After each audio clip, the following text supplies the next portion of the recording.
What's so bad about e-cigarettes and vape pens? Effects of nicotine. Let's start with talking about the special effects of nicotine. Nicotine is a stimulant drug, meaning that it raises levels of physical or psychological activity in the body and is toxic at high doses. It is highly addictive since it changes your brain chemistry quickly and leaves the brain craving for more. Nicotine is found in tobacco products, and nicotine exposure during fetal development has lasting adverse consequences for brain development, as it can affect maternal health and fetal health during pregnancy. Data from studies of mice suggest that nicotine exposure during adolescence may have lasting adverse effects on brain development. If nicotine is unsafe, why do people still choose to use these products? The reaction that nicotine has in the brain results in the stimulation of pleasure centers in the brain. When it is inhaled, nicotine enters into the brain after passing through the lungs. Then it binds to the pleasure receptors in the brain. That causes a release of pleasure chemicals such as dopamine, providing the users with a temporary feeling of pleasure. This might not sound dangerous, but in reality, nicotine interferes with the body's natural ability to experience and communicate pleasure. Nicotine use creates floods of dopamine and really intense feelings. The pleasure centers in the brain adapt to drug use by sensing the extra dopamine and then begin to produce less of it. This means the user has a hard time creating natural feelings of pleasure without nicotine. The user needs nicotine just to feel normal. Additionally, the pleasure centers in the brain create a memory of nicotine and begin to develop an appetite for it. That appetite for nicotine, despite its harmful consequences, is what we refer to as a nicotine addiction. Nicotine is highly addictive. What that means is the human brain can develop such a strong dependence on the drug that the nicotine user can no longer control their desires or smoking behaviors. The cycle of nicotine addiction starts with bringing nicotine into the body. In this case, it comes in inhalation of cigarettes, hookah, or e-cigs and vapes. Nicotine enters the brain and activates the pleasure centers. After, the level of nicotine drops, and the body is very sad. The drop in nicotine levels causes the body to have a strong craving for nicotine that isn't satisfied by bringing more nicotine into the body. This cycle is powered by the body's biological reaction to nicotine and isn't controlled by the person vaping or smoking. Nicotine targets your whole body. Nicotine rewires and changes a young person's brain, making a person anxious when their brain is going through nicotine withdrawal. Nicotine doesn't just affect your brain, since there are receptors all over your body. For example, using nicotine can make your heart beat faster because it activates your fight or flight response. Nicotine salt solutions in particular produce a faster and higher heart rate than other aerosolized nicotine solutions, which put stress on the heart. Outside of all the chemicals and toxins already in e-cigarettes, nicotine can independently cause trouble breathing and damage to your lungs. The lungs generally produce mucus and cough in response to the harmful chemicals inhaled.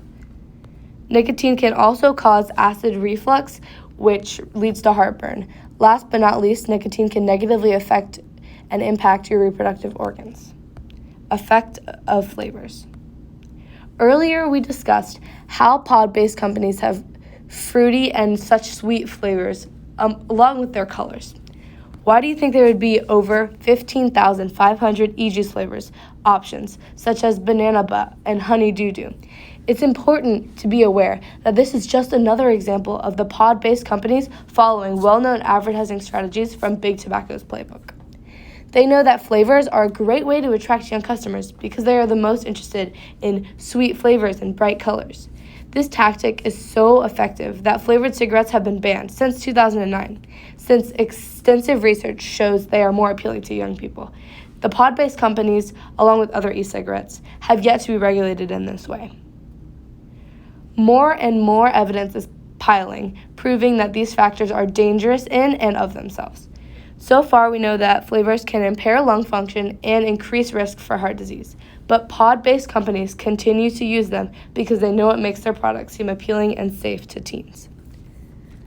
Psychotoxic flavors. When a chemical is psychotoxic, it means the chemical is toxic to the living cells in your body. Various cinnamon and cherry flavors are psychotoxic.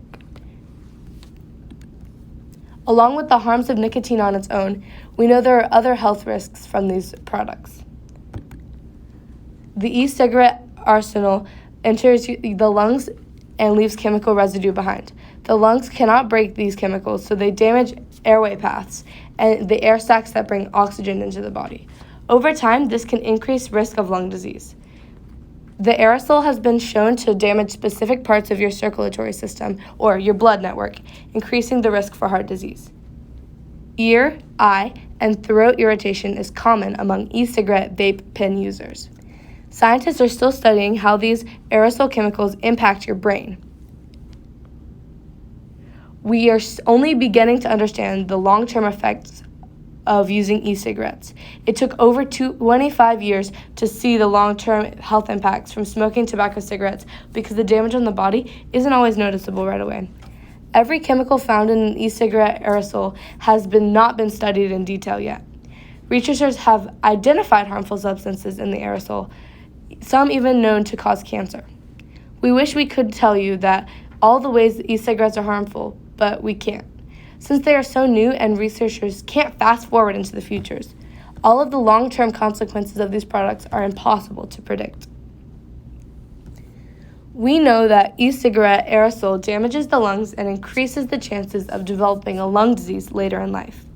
What if the aerosol or one chemical change from vaping caused severe damage to the lungs after a few hits? In August 2019, this began to happen. People were hospitalized for injured lungs from vaping.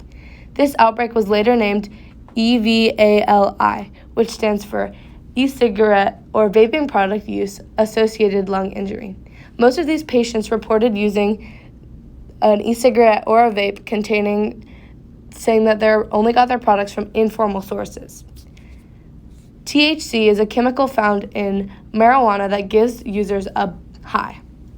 Scientists found that vitamin E acetate, an oily chemical found in that compound containing E liquid, in the lungs of EVALI students in e-cigarette vape products that the patients said that they used. This vitamin E acetate was most likely the cause of the outbreak. Breathing in some acetate can cause inflammation of the airways and interfere with your normal lung functioning. Some main takeaways from EVALI include: this is the first time we've seen a vaping device cause sudden, intimate, serious, and sometimes fatal damage to the lungs. The Centers for Disease Control and Prevention, better known as the CDC, recommends not using these e-cigarette and vape products, particularly from informal sources like friends and families, drug dealers, online, or other sources. Since these products are not regulated by the government, there is no guarantee that any part of e-cigarette is safe and for your health. Something you can always be sure of is that your lungs are the most happy and safe when you are only breathing in oxygen and clean air. It's important to consider how much each component will impact a young person's health. If the plastic mouthpiece is coming in direct contact with your mouth, heavy metal parts are being heated up and degrading over time, and these cartridges are being disposed of in the environment. This raises concern and the question, how do all these parts affect your body and your community? Juul pods, for example, are single-use plastic pods. Like plastic straws, they take many years to break down and ultimately create more waste. Because pod-based e-cigarettes can leak, heavy metals and residual nicotine are considered to be biohazard waste and e-waste. We share these concerns for all pod-based e-cigarettes. Someone might think that the individual using an e-cigarette or vape is the only person at risk for breathing in the nicotine, heavy metals, and cancerous chemicals from arsenal. This is not true, though. There are two major ways that aerosol from e-cigarettes can spread into the air and affect the health of others. Secondhand aerosol. You may be familiar with the concept of secondhand smoke. How would you define secondhand smoke? Secondhand smoke is burning tobacco products such as cigarettes, cigars, or pipes, and is toxic when inhaled. Secondhand aerosol, similar to secondhand smoke, is the plume of chemicals released into the environment directly from the e-cigarette or pod-based device and the lungs of the user.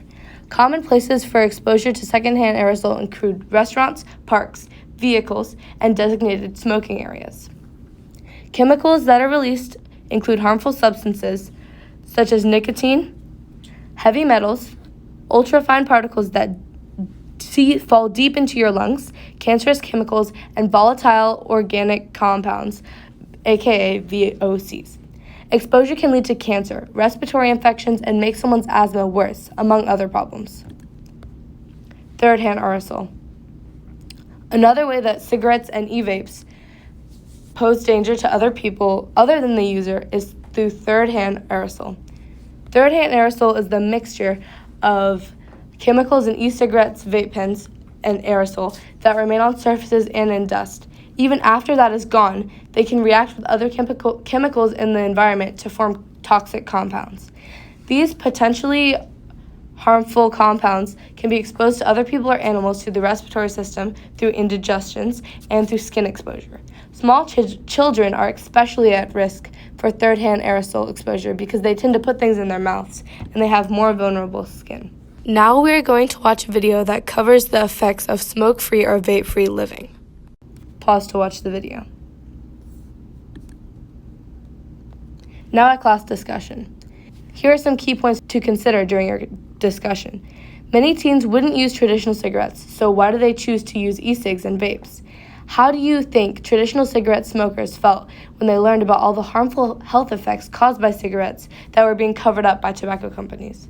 How do you think an e-cig or vape user would feel if 10 years in the future they learned that e-cigs and vapes were just as harmful as traditional cigarettes? How do you think advertising plays a role in the teens' decision to use e-cigs and vapes?